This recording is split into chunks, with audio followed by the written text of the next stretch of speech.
Okay, so I'm going to go ahead and we'll do a video on the Hole Wizard.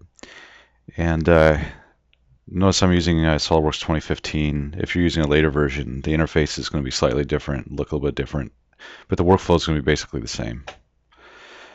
So let's go ahead and create a block so that we can have a place to put a hole feature. I'm going to do a sketch, pick the front plane here, and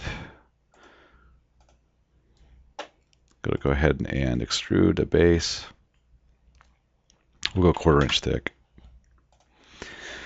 Okay, so let's say we wanted to put a tapped hole in this block or in this plate.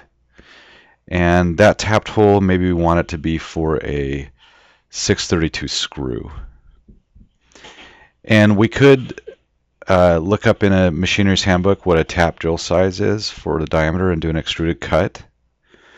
Or we could use the Hole Wizard, which already has that data of the tables for the tap drills in the Hole Wizard. So as part of the Hole Wizard, what I like to do is create a sketch where I actually want to drill my hole. And I like to put a point where I want the center of my hole to be. And that point is controlled by dimensions. Say I know I want my hole to be certain dimensions from each edge. So I'm creating these dimensions. And so maybe it's 1 inch by 1 inch, and I'm going to OK that. So I basically have a sketch where I've created a point. That point is going to be picked up by my Hole Wizard to make the hole I want. So I want a 632 tapped hole. So we can screw a 632 maybe panhead screw into it. And I'm going to go to Features, select the Hole Wizard, and we get some menus come up. So it's asking me for the type of hole, and there's multiple flavors of tapped holes here. Or more than just tapped holes, but different hole configurations. We could have just a regular hole diameter. We could have one with a countersink. Here's my tapped hole right here, straight tap. That's what I'm interested in today. We're going to select, we have all kinds of hole sizes that we could select. Number 2, 3, we're going to do a 632. And I can control the in condition. We're going to go through all. We could do cosmetic thread. We could add the thread call out. We could add some countersink. We could do a thread class. All of this configured data that we have here will actually roll into the drawing when we eventually create it. So if we pointed to this hole in the drawing, all of this information will come up correctly per drafting standard. We don't have to enter it or deal with it again. It's all controlled right here. So once I got my hole configured the way I want it, and I've got the right type of hole, like I said, there's a counter bore, countersink, a hole, tapped hole. Those are kind of the top 4 that might be in use. These are some slots. Here's one that I can control all the dimensions. And then I have a taper tap. So we're going to go ahead and just do a straight tap. I got to now click on positions. We're controlling it at 632. I click on positions, and I have to select the top surface of that I want to drill into. At this point, I need to lock in a position for that hole. And I could add more. It just continues to repeat. So I like everything. I'm going to go ahead and select that. OK. And we get a hole here, and it is the correct sizing for a 632.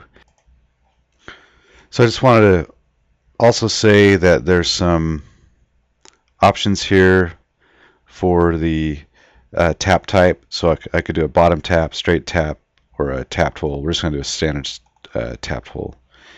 And here we have kind of the cosmetic threads there, and then the tap drill diameter in there as well. So it's nice because that's all controlled by the Hole Wizard, and I don't have to worry about looking anything up in tables and trying to figure out what's going on. Okay, hope this helps. Okay, I want to talk about the measure tool in SolidWorks. So the measure tool generally works right out of the box. with what we're looking for measuring from surface to surface or edge to edge. However, we may need to tell it exactly what we're looking for if we're doing something a little bit more special. So for instance, on this board, maybe I want to know how far down this leg is, this lead, this vertex point that I'm pointing to now to the bottom of the board. So we need to go to Evaluate and Measure Tool. Now, make sure that yours by default, if it's not, make sure you expand out to show the collection window to collect the objects that you want to pick to measure from. Now, the important thing here is if I arrow down on this measure type, we have several flavors. We've got center to center, so I'm measuring hole to hole, a minimum distance, a maximum distance, or maybe we're trying to measure something custom. We might have to go in there. Generally, center to center, min and max cover 80% of what you're looking for. So if we selected center to center and tried to measure this lead, it's actually going to snap back to vertex. It's not going to find the tangent point of the front of the lead, of the end of the lead. It's looking really for the center of this lead, where the radius is. So we have to tell it we want a maximum distance.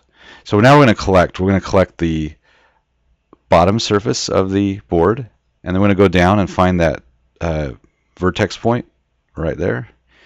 And it comes up with this, tells you basically all the dimensions at once, and the normal direction, the z direction, which in this case the normal and the z direction are the same, and then also the y and x distance, and that's just by default. So it just tells you all the coordinate dimensions as well as the normal distance. And so that's how Hole Wizard would work on that. So if I went back to center, I would need to if I wanted to do another measurement and measure a hole-to-hole dimension, so maybe the distance from the center of the hole to the center of the hole in the board, I'd have to right-click and clear selections, get this whole thing cleared out and reset for another measurement. And if we do hole-to-hole, we can just select the hole itself and select the surface of the hole, and it's going to tell me the hole-to-hole distance. So center distance is 1.8. I could have selected also the edge of the hole, and it would have found that center distance.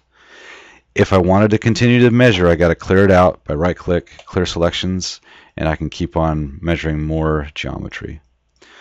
So that gives you an idea of the measure command. So I hope this helps. The interface I'm using is SOLIDWORKS 2015.